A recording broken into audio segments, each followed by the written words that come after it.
Good afternoon, everybody. We want to thank you for joining us for the first South Carolina Association for Middle Level Education webinar. We are very excited about this opportunity to bring great professional development to educators all across the state.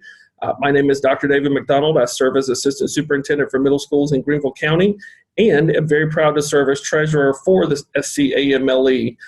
This afternoon, you're going to have an opportunity to hear from Dr. Fran Rogers and some great information. This presentation will be made available on our website and sent out to members of the organization after today's broadcast so that you can refer back to it and to take some opportunities to utilize the information that you've learned with your fellow staff members. This is an opportunity presented by SCAMLE, and part of your membership is providing this opportunity today. We do have our Regional Director, Jeff Jenkins, on, and I'd like to ask Jeff to introduce himself and to welcome the group to the webinar today. Excellent. Thank you, Dr. McDonald. This is Jeff Jenkins, the Piedmont Region Director. And again, as Dr. McDonald said, we're super excited to begin to kind of broaden our scope of support for members beyond the conference. And so we have a number of events in our region, and other region directors are working on similar things, ranging from just getting together with people who are doing the work that we do and enjoy being around each other's company. So these are kind of social networking opportunities, as well as being able to provide some specific professional development that has either maybe a specific focus. We recently did an event for teachers that are in the 0 to 3 years of experience, to try to connect with them and provide them that sense of they're not out there alone, and build their network. And we've had guest speakers from Dr. Rogers to Jack Meyer come out to different region events as well throughout the state. So this is kind of our first foray into that. So we're very thankful to have Dr. Rogers with us today. And particularly interested in seeing how a webinar and being able to provide the recording of it later continues to broaden our network of support across the state. So I would encourage anybody that's viewing this to reach out to your region directors. You can find our information from the SCMLE website and connect with us if you have recommendations, suggestions about different things that we could do in the region to continue to provide support for educators. So we're really excited to get going this afternoon with Dr. Rogers and continue this trend of support.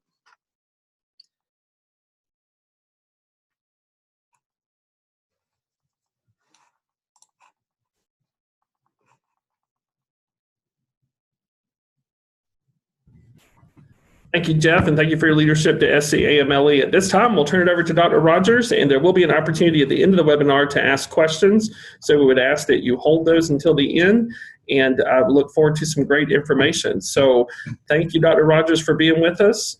And again, this information will be sent out to members soon, so keep that in mind as we are watching. If you think this would be a great resource for other folks, feel free to send that later on. Fran? Hey guys, it is a pleasure to be here with you, and I am extremely grateful to South Carolina AMLE as well as the Piedmont region for allowing me this opportunity to share what I hope will be some beneficial professional learning for us all. I did want you to see my face to know that I am here live time, but I am going to close out the video as we work through the presentation, so that way my movement won't be a distraction to anyone. So without further ado, we'll get started. So this information here should look familiar. It was sent out via SMORE, just to give you a little bit of insight into the work that we will be focusing on today. But another aspect of this is that I'm grateful to be able to connect with you, but that I want you to connect with me. And so if you're on Twitter, please follow me. I'll follow you back at Fran Gwen Rogers. So I look forward to connecting with everyone on Twitter. So within this work, I always think it's important for us to understand exactly what it is that we should get out of our time together and what we should not get out of our time together. So this webinar really highlights the importance of looking at teacher feedback through 3 specific lenses, through a granular lens, through concrete and specific and ongoing feedback. So we're really going to look today to consider the importance of those elements. What we're not going to do is really get into a comprehensive type of playbook for specifically how to create each element or the what's or the specific skills within each of those elements. So again, kind of taking a step back, because in education, we are often guilty of trying to do all the things. And so this is an attempt for us to pump the brakes, slow down a little bit, and get back to the basics of what's important to make sure that everyone in our profession feels supported. So the intended learning outcomes of today's work is that you should walk away from this experience understanding the 3 principles of coaching that are featured in Get Better Faster, in the Get Better Faster book, so you can provide bite-sized actionable feedback to the people who you support.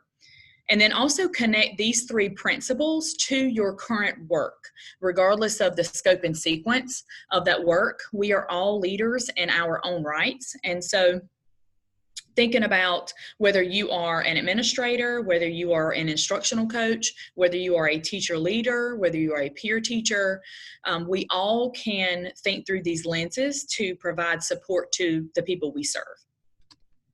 So let's begin by thinking about how we learn to ride a bike.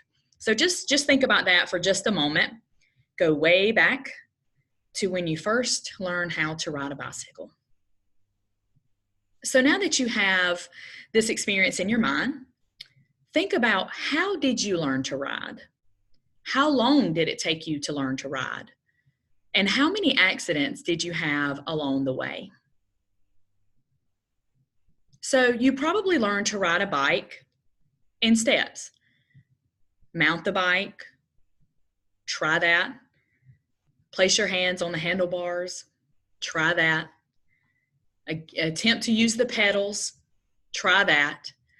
So when you think about this practice of learning to ride a bike, or even if you think about learning to play a sport, learning to play an instrument, it's common that we think about this in a step-by-step format with ongoing practice and receiving consistent feedback. So I want to pose a question to you. If it's okay for us to think about these things through that lens, let's make some connections. So what does learning to ride a bike and the teaching craft have in common? Both of these aspects require a lot of practice. And so we all know as educators, we never arrive. We are truly lifelong learners, and there's always something to learn, always something to learn. So as teachers, if our craft takes ongoing practice and there are things that we always have to learn, let's really think about, what do we mean by the word practice? So Merriam-Webster defines practice as a systematic exercise for proficiency or actual performance or application. So a synonym for practice is to rehearse. How often do we truly rehearse in our profession? And when we do that rehearsing, how often do we receive critical in-the-moment feedback? Practice is intended to be a verb, so there's an action orientation there. But how often are we actually getting feedback on this rehearsal of practice? So again, I ask you to make a connection between learning to ride a bike and being a teacher. So we don't ever truly learn how to do something without a lot of practice and with immediate help.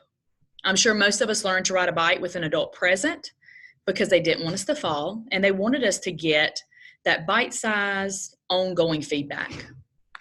So again, let's begin to think about how we support teachers, whether new or veteran, through this lens, because we're always learning and everything always takes practice.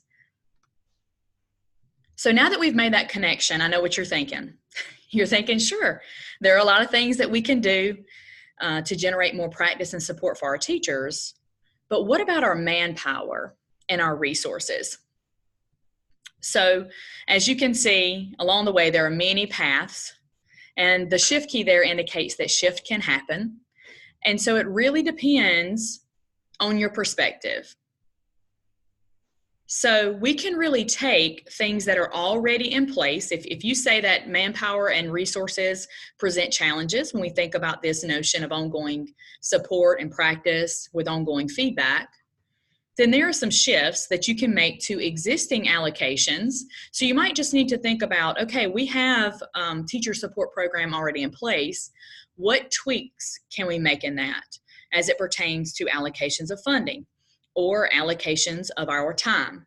So again, if we think about this through the lens of a can-do mentality, and that shifts are always necessary in education for us to ultimately get where we need to go to support the students who we currently serve, those who are sitting in front of us, then there is always a way. So again, you'll always find what it is that you're looking for. So you can look for open doors, or you can look for doors that you want to crack.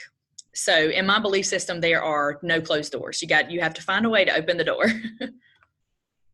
So my aha moment, I want to tell you a little story, if you'll just indulge for a second. I had an aha moment earlier this school year, and now that I reflect on it, it really seems very simple. But I think sometimes in education we can get blinded by all of the things that we have going on, and sometimes we make things more complex than they should be. So this year, Greenville County Schools launched a pilot program for teacher success coaches. And these coaches support first-year teachers using Paul Bambrick-Santoyo's Get Better Faster framework. So Paul believes, and he's emphatic, that the number one characteristic that separates good schools from great schools is how a leader uses his or her time. So again, by leaders, we don't necessarily mean only administrators or only instructional coaches. There are a lot of teacher leaders who are out there. So don't let the idea of leadership kind of cloud your understanding here. So the idea is really to shift how we support teachers through that notion of how we ride a bike. And so in our work in Greenville County Schools and supporting those new teachers, it was exactly, the support was offered specifically through that lens. So this text is truly designed for coaching new teachers. But in working through the text to understand it in order to support and help others, I began thinking about how some of these elements apply to all teachers and supporting the work of all teachers. And for some reason, we tend to forget that new teachers aren't the only people who are growing in their practice.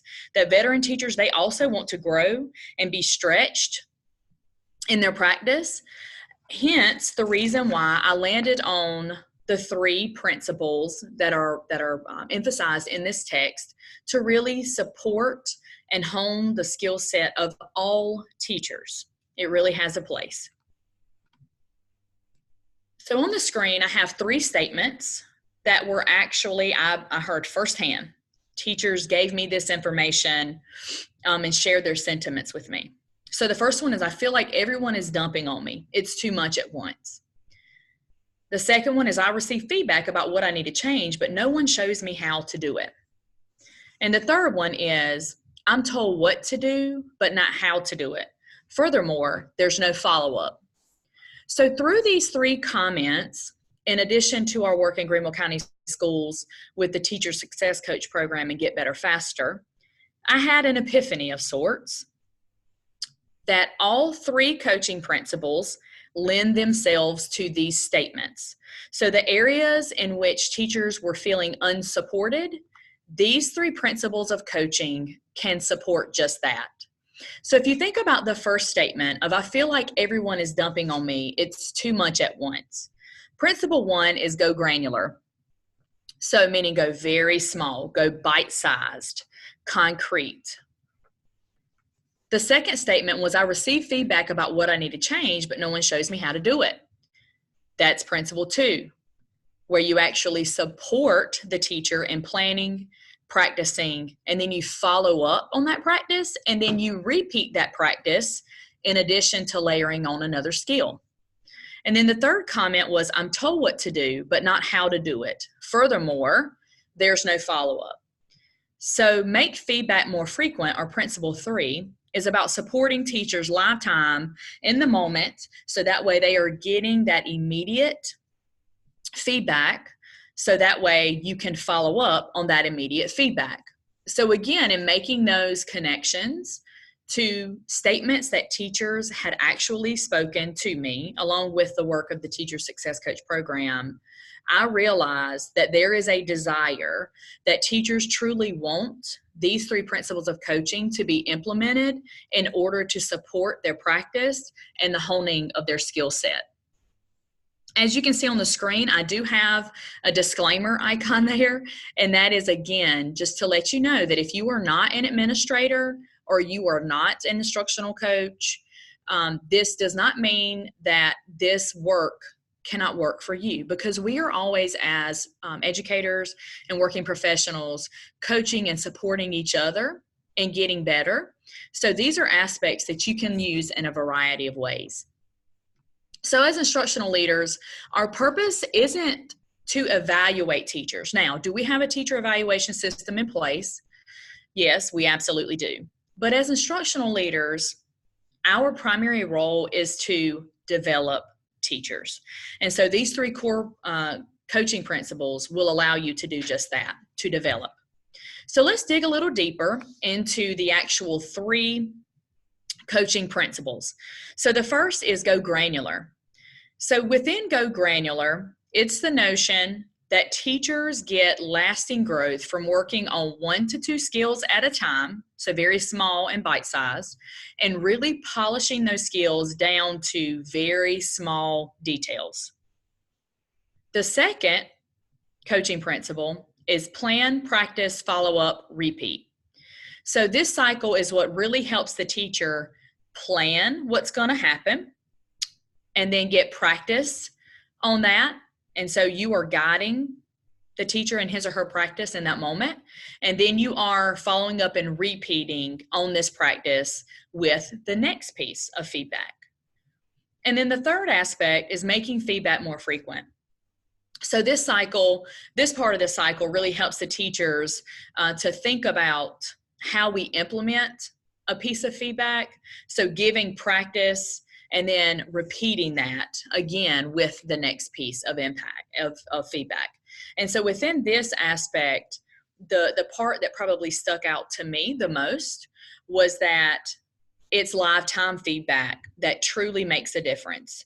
So a lot of times you will have observations conducted where the observer is not an active part of the learning process. And so this is probably the biggest shift in these coaching principles, that it was just like a light bulb went off. Like, yes, action-oriented, truly walking hand in hand with the teacher and supporting that lifetime practice. That was super impactful for me. I will say that I would be remiss if I did not hit on just how impactful this text is. The coaching principles are how you do the work, but if you really want to know the specific what, like the what skills specifically to coach, I would recommend investing in this text, because it does a really good job of being laser-like in those focus through 2 trajectories. So skills that are centered in the management category and skills that are centered in the rigor category. So that's more of your lesson planning and student learning aspects. So we're going to now dive deeper into each individual aspect of coaching. So we'll begin with the first principle of coaching, but before we do that, I want you to entertain me for a second. We're going to pretend. So tomorrow, I'm letting you know now that when you return to work, you are going to be expected to drive a forklift. So you're probably thinking in your head, this is absolutely ludicrous. How do you expect me to show up to work tomorrow and drive a forklift? But I want you to think about something. How often do we go into teachers' classrooms and leave a piece of information that says, so tomorrow when you come back, I need you to implement more DOK 3 and 4 opportunities for students to exercise strategic thinking.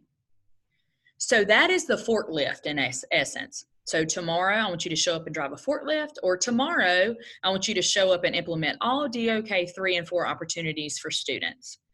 So that seems far-fetched, it seems ludicrous, it kind of seems out of reach, because the teacher may be thinking, so what is DOK? Who created this DOK stuff? What exactly is strategic thinking? What does that look like? Can someone show me what this looks like in action?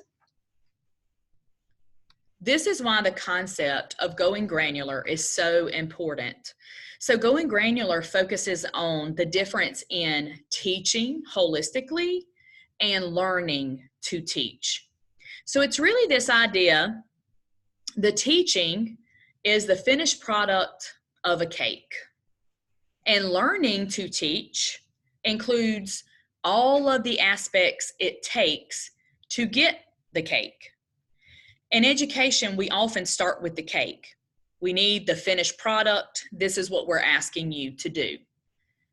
But it's worthy of us slowing down to say, let's talk about each ingredient in the cake, and let me show you how you need to carry out these steps in order to get to the cake. So instead of I need you to arrive at DOK 3 and 4, let's take a step back and scale that process by going granular and laser-like for teachers and really support them in that process. So in going granular, that's really breaking down teaching into the highest leverage skills that are very discrete. And so there's some descriptors on the right that really help us to understand, are we giving granular types of feedback? Can I observe it in practice? Is it actionable? Is it very specific and bite-sized and concrete? So you're probably thinking, okay, so all of this go granular, I get it. We're going very narrow, very laser-like, high leverage skills. What exactly does that look like in practice? So I want to give you a very simple example, because again, if once you can wrap your head around this example, you can transfer this to the rest of your practice. So let's think about the difference in these two types of feedback. I need you to remember to pace your lesson, or let's begin pacing your lesson by using a timer for specific portions of the class. So as you can see, one is very global and one is very narrow. So a very specific, granular piece of information.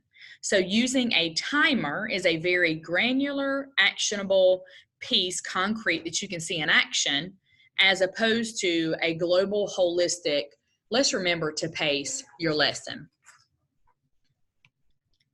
Here are some questions. So as you begin to kind of adopt this practice of going granular, here are some questions that can help you think through your feedback. And am I going granular enough? So question one is it observable and practicable? Is it the highest leverage action that you can ask that teacher to perform? So is it something that the teacher could change in practice to get the most bang for his or her buck? And then is it bite-sized enough that the teacher can make that happen in 1 week? So that's the kicker here. So if I'm going granular enough, I should be able to see this in action in 1 week. So think about going granular in your practice. Just want to give you just a minute to think about the aspects that we've talked about.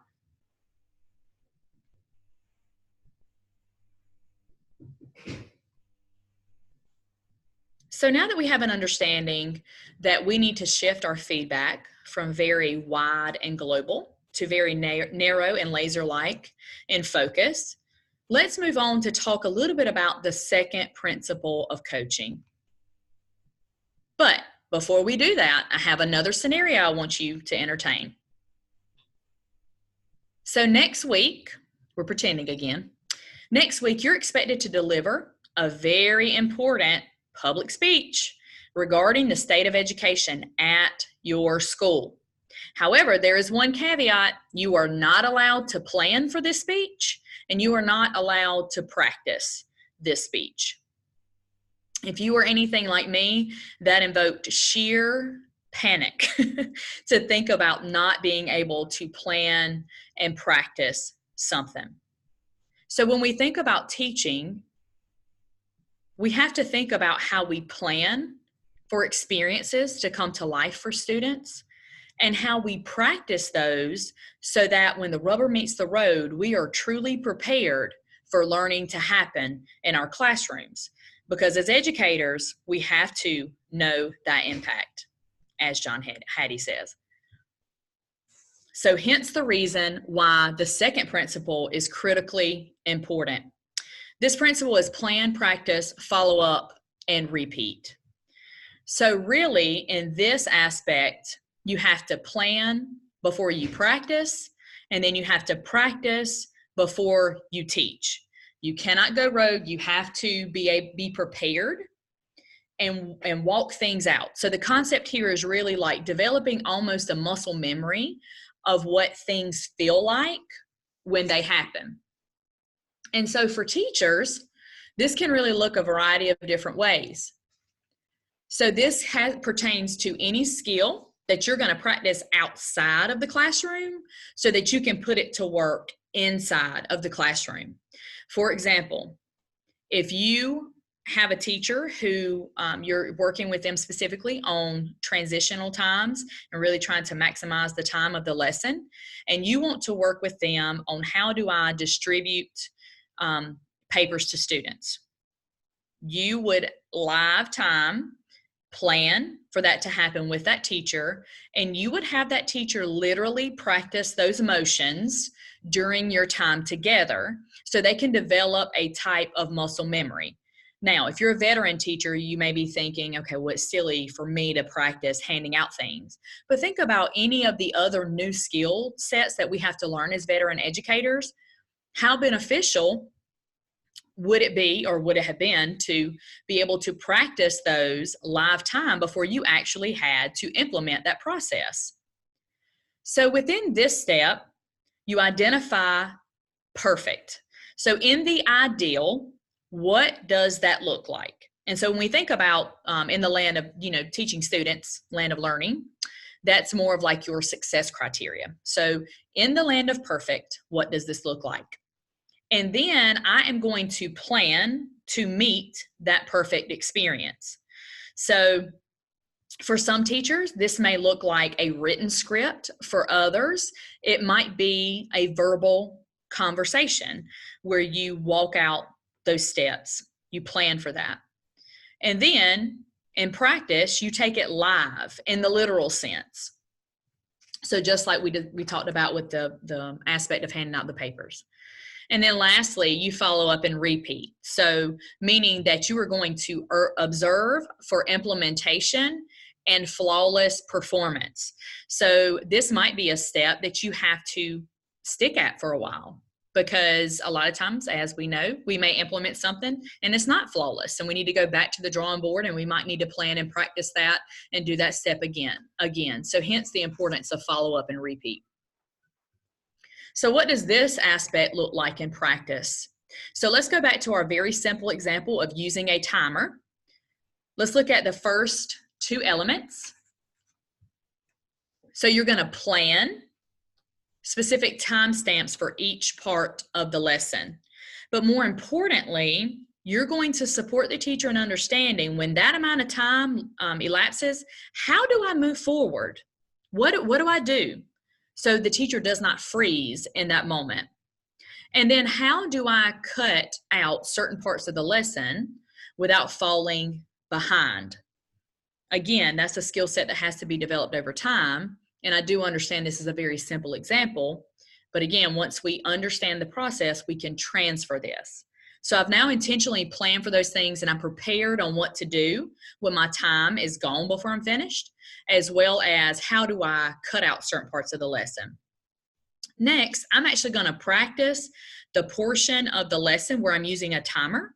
I'm going to actually practice that part of the lesson. And then I'm going to support the teacher. And what do I do when my timer goes off and I'm now out of time?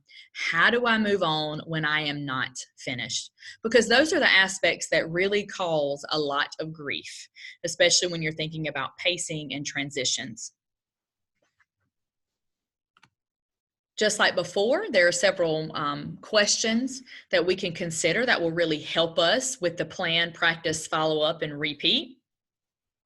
So what planning has to happen in order for this skill, this granular skill that we are targeting, what do we need to plan in order for that to be effective?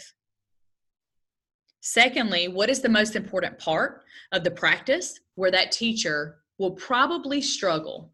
Because that's where the utmost support comes into play. And you can really prepare teachers, especially if you have more context or insight into something, you can predict what's going to happen beforehand. So you can offer that additional layer of support. And then what are the key follow-up tasks that you and that teacher should commit to doing in order to unlock the learning? So at this point, we've touched on two aspects, two principles of coaching, going granular and plan, practice, follow up, and repeat. And so we have our third principle. But again, before we dive into that, I want you to think. Think about a time when you receive feedback over, several days or weeks after your observation. So think about that. I'm sure at some point in our careers, we've all encountered that, where we were observed, and then a few days may have passed or a week may have passed, and then we received some feedback. So did you change anything about your practice based on that feedback? So how impactful was that feedback? And are there aspects of that feedback that could truly make it more powerful? This is where make feedback more frequent comes into play. So this is where we take this notion of we're going to shift from being a silent observer to actually improving teaching as it happens. But here is a very, very important aspect without undermining the teacher. So you and that teacher need to have a conversation beforehand because, again, remember, this step does not happen in isolation. This step happens. You've gone granular, you've targeted a specific skill, you have planned it, you have practiced it, you are ready to get some feedback so you can follow up and repeat. And now you're going to go in live time to support the implementation of this. So you have to have a conversation with that teacher to understand, what does that live time feedback look like? So I ask you, when you think about live time, because this can be very, very scary for some teachers, but I want you to think about it through the lens of a resident doctor.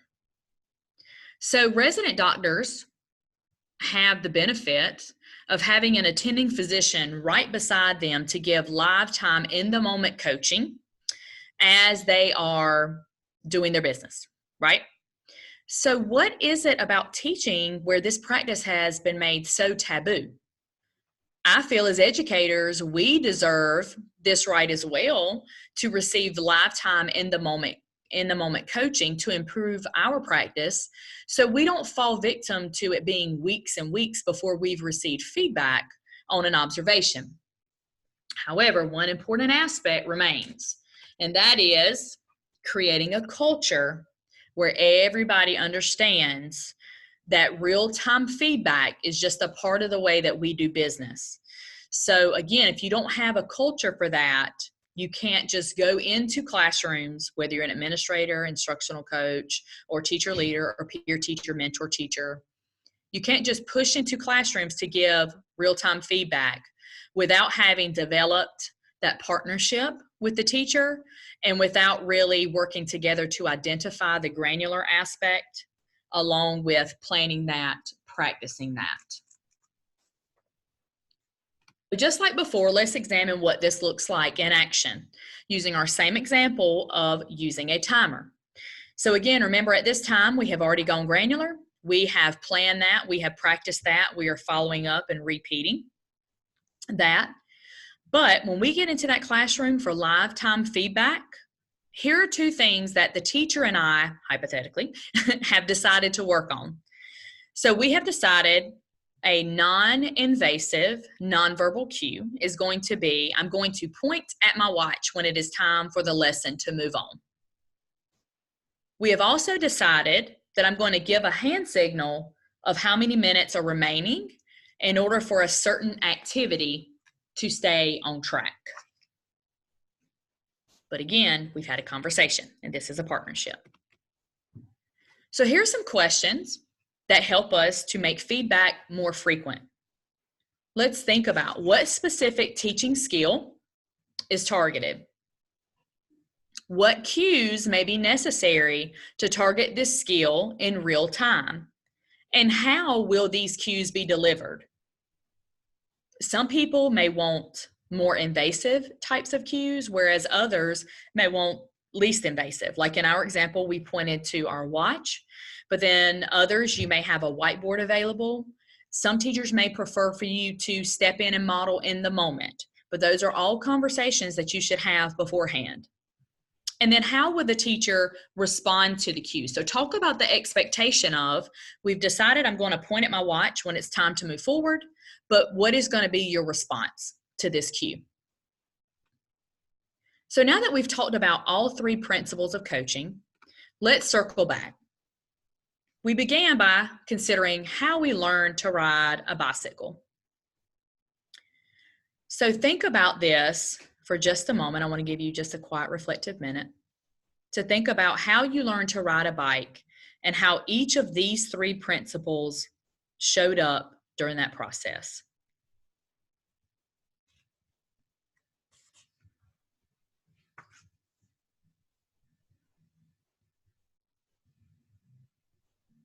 I know for me, in thinking about this, and going granular, I thought about learning to ride a bike in a step-by-step fashion.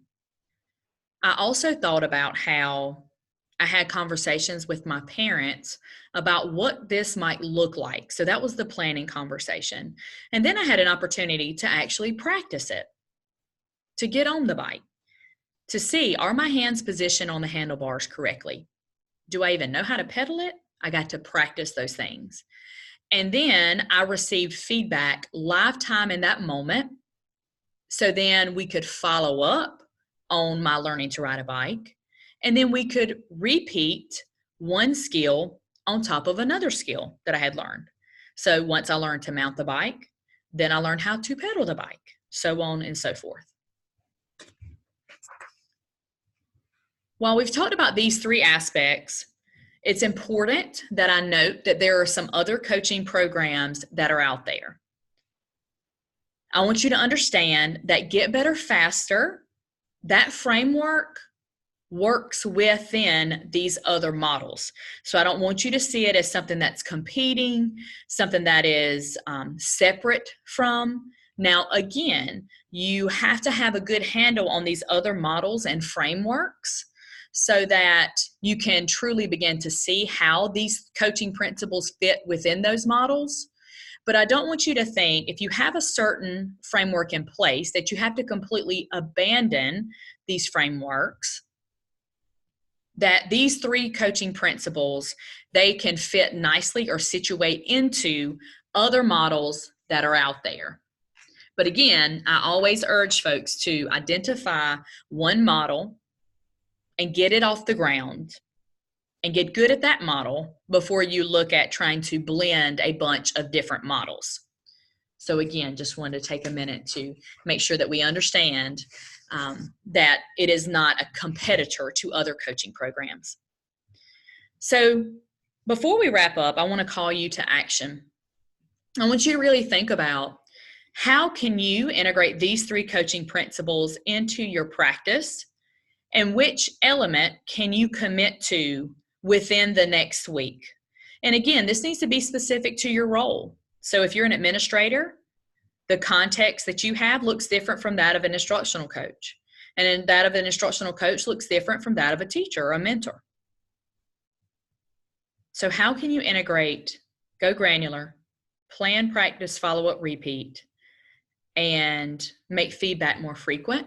How can you integrate those into your practice And which one can you truly commit to within the next week?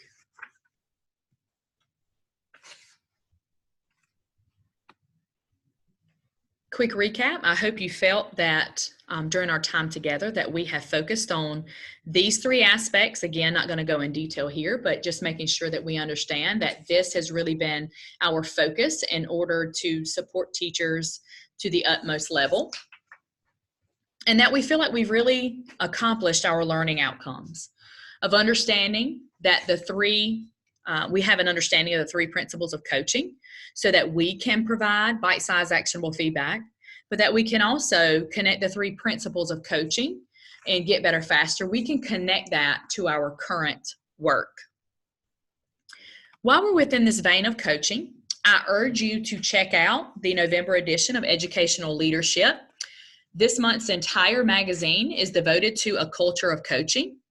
And Paul Bambrick-Santoyo, who wrote Get Better Faster, he has an article actually in this journal. It's what you practice is what you value. So again, you will see once you read this article that there are deep connections to the work that we have done today.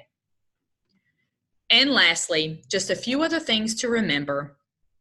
We have to remember the Goldilocks principle. We have to challenge teachers just enough to where it's not too hard, but that it's not too easy or boring. So it's really that optimal zone of challenge that we are looking for. So consider this when you are trying to go granular in your practice. We also have to consider the differences in slow thinking and fast thinking. So teachers newer in their craft are very deliberate and reflective in their thinking. So they tend to process and think in a slower fashion because they are thinking deeper. Teachers who are more veterans in their practice, they tend to be automatic, reflexive, and effortless. And so this comes into play when you've mastered a skill. But likewise, this can also be the fast thinking can be the enemy sometimes. This is what makes people feel like they don't need to change anything in their practice. One of the benefits of using Get Better Faster, the three coaching principles within that framework, is that your work is truly quantifiable. You can look from start to finish and quantify a teacher's growth over time. And there is also alignment. So you take one aspect and you play it through all three levels. So the skill is granular, then you actually plan and practice that, and then you actually create the lifetime feedback on that specific aspect. So there should always be alignment there. We should never jump all over the place in our coaching support for teachers. We need to see something through from start to finish. And lastly, the partnership approach. I know you've heard me say this several times throughout our work today. And regardless of whether you have to take more of a directive or a facilitative coaching stance, it's important to note that the partnership approach, the aspect of reciprocity, understanding that you bring something to the table, I bring something to the table, and we are truly locking arms and we're going to walk out this process together, it works. Matter of fact, Jim Knight's research has shown that teachers are 4 times more likely to implement things when they view you as an equal partner. So don't forget those aspects as you move through this work. Thank you so much for your time. I have really enjoyed being able to share this information with you. I look forward to connecting with you on Twitter. My email address is also listed on the screen. And so if I can support any of your work or answer any of your questions, please feel free to reach out to me via Twitter or via email. I'm truly excited about this work. I believe in this work, and I'm happy to help you in any way. Fran, thank you so much. You did a wonderful job. Lots and lots of great information. I do want to open it up for questions, and I would ask you to just unmute yourself if you want to ask a question. I want to ask the first question, though.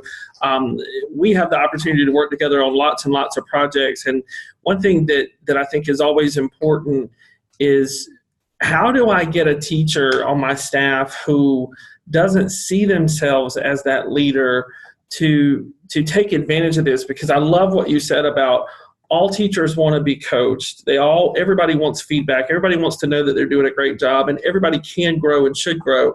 But how how do I get the teacher across the hall from me to see this and take advantage of this great set of resources that you provided? That's a wonderful question. I firmly believe that we have to experience things ourselves first in order to generate that feedback.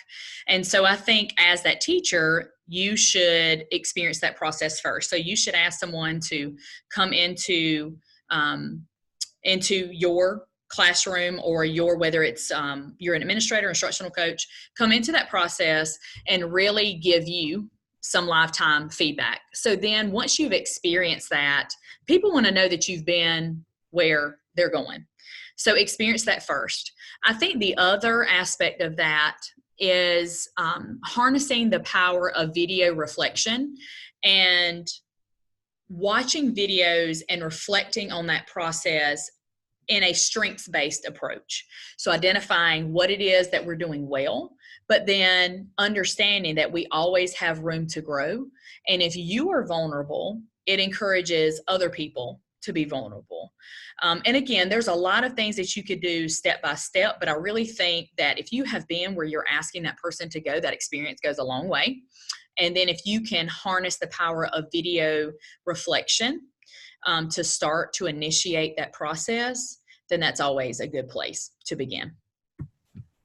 Thank you. All right, who has the next question?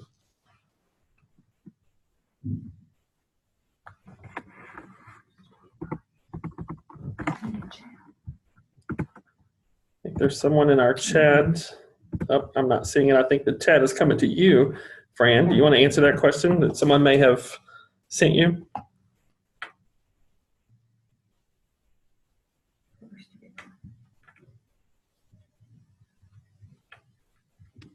Okay, so the question has been posed, as a department head, what could you implement first in order to generate buy-in? So again, I hate to go back to my first answer, but I think that would provide you a lot of insight, is to show that you as the department chair or teacher leader, that you are willing to be vulnerable and get this feedback first. And it also, maybe you could do a mock type of scenario where if there is a certain skill or practice that you're trying to implement across the department, you could pull a quality video from the teaching channel and kind of facilitate the group in walking through that process. So if we're wanting to look at this teaching skill, how can we go granular in our implementation of that? And so truly identifying step by step what you would have to do in order to implement this skill.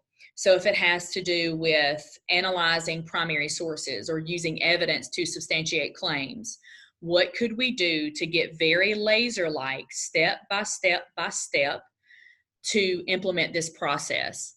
And then really working to plan that process together and even practice that process together, and maybe even popping in live time into each other's classrooms to get feedback. And that way it shows that we are in this together, and as a team, we are willing to grow as a department.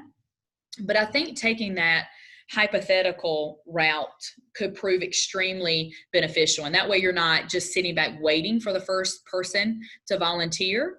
You can just say, you know, as a department, let's identify a skill that clearly is relevant to our standards and our expectations of what students should be able to know and do.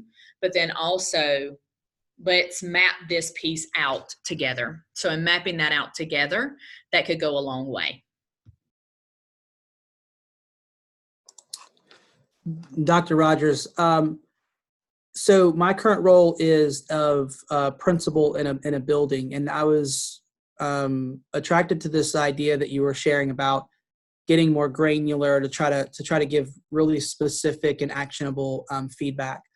And one of the things I guess that I'm wondering is what your insights might be on how to approach that if we wanted to, if I'm wanting to do that better in my building. I guess the risk factor that kind of jumps out immediately in my mind is, because I'm the principal, I always carry that kind of authority with me into the room. That evaluator hat is always with me, no matter how hard I may try to tear that down. There's always that there's always a piece of that element there. And I wonder, to the extent that we're going granular, that starts to maybe risk going into that area of being almost kind of nitpicky. Like, oh, it's a great lesson, but you didn't do this one thing that's really specific and granular. So could you maybe talk a little bit more about how we build that communication so that teachers take that feedback as intended, as opposed to that negative connotation? Thank you for that question. I think that you really can begin that process by even just having a conversation with your staff about, in teaching and education, for some reason, we look at everything as taboo. If people come into our rooms and offer feedback, it is somehow taboo. So sometimes I think by showing them, by stepping outside of our profession. So that's why during the webinar, I highlighted, and of course you don't have to use this example, but one example is to think about the resident doctor who is learning a new skill set, and the attending physician is right there with that person. It's to show that other professions do receive feedback and lifetime support in the moment. So I think that that is one way that you could approach it, by really setting the stage to say, hey guys, we've been thinking about the way that we are working together to improve our craft, and let's step outside of our profession to see, how does this work apply in other professions? And one way to do that is for you to have that lifetime ongoing support in small bite-sized pieces. Because, I mean, let's face it, if a resident doctor's going in to perform surgery, you surely don't want them doing surgery start to finish without support. You want to support them in each individual aspect. But I completely understand what you're saying about, you don't want teachers to ever feel like you're going in and picking things apart. So it may be best for you to begin with some people who are willing to say, you know what, I'm willing to take a risk and I'm going to jump on this, and I want to take this taboo nature away from our profession, and I'm going to give this a shot. And then you can begin kind of like a grassroots movement with individual teachers by going granular, then helping them plan that and practice that, and then giving them lifetime feedback. And then with you being involved in that process from start to finish, they're not just going to see you as coming into their room, dropping a piece of feedback, and then walking out. You're holding their hand throughout that whole process.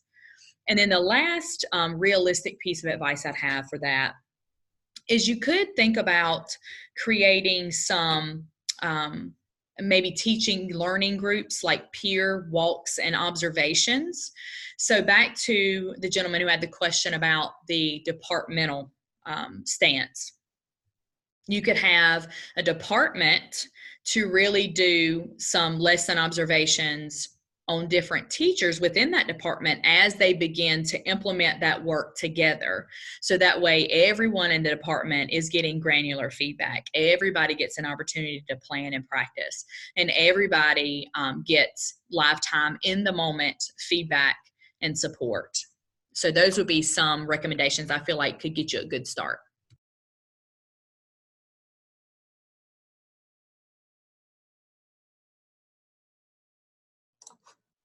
So I had one more, maybe less of a question, but just more of a comment, that I really appreciate the information that you're providing.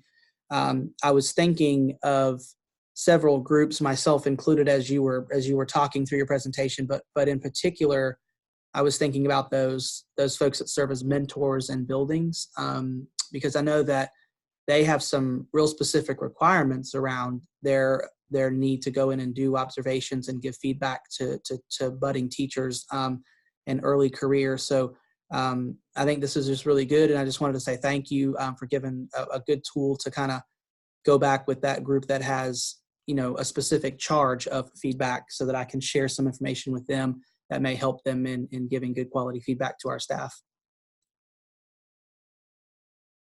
You are very welcome. And again, I do recommend if you're in a position to make the investment in that text, because again, you know, the coaching skills that we talked about focus on the how of coaching, but then that text gets very narrow in the what. So it gives you lots of examples in the management trajectory and then lots of examples in the rigor trajectory that can really help you in specifically walking out support with a teacher. Now, again, if you need to deviate from the framework, sure, but it also gives a lot of good ideas, because some folks go in and they're like, I want to support and I want to help people grow, but I don't even know where to begin.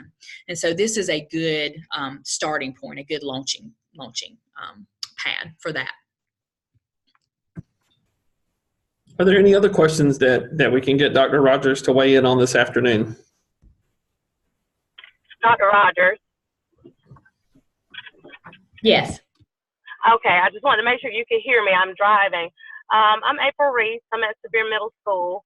And I wanted to know your thoughts on, as you try to support teachers, whether through coaching cycles or just through general support, what are your thoughts about being persistent versus consistent? And is there a balance between the two, or is one greater than the other? That's a good question. Thank you, April.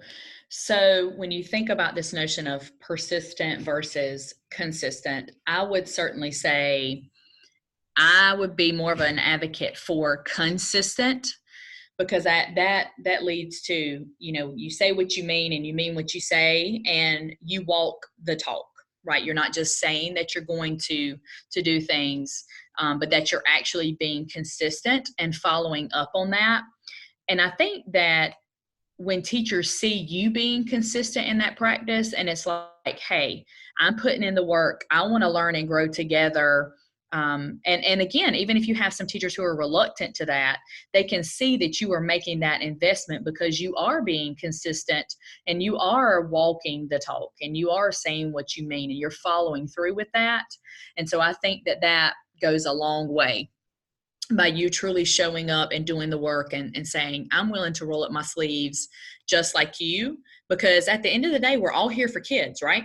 We're all here for our students to walk away being better than what they were when they got to our classrooms.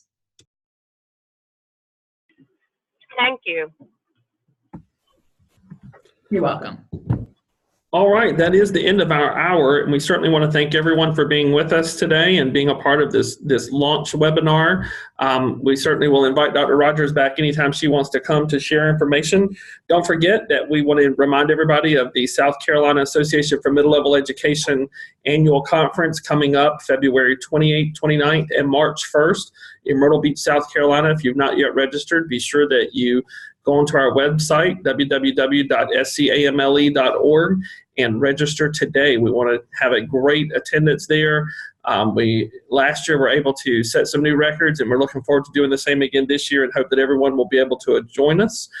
This presentation will be put on our member-only portal on our website soon, as well as being sent out to members very soon. So thank you again for your time this afternoon. We want to wish everyone a happy holiday, and thanks for being a part of this first webinar. Have a great day.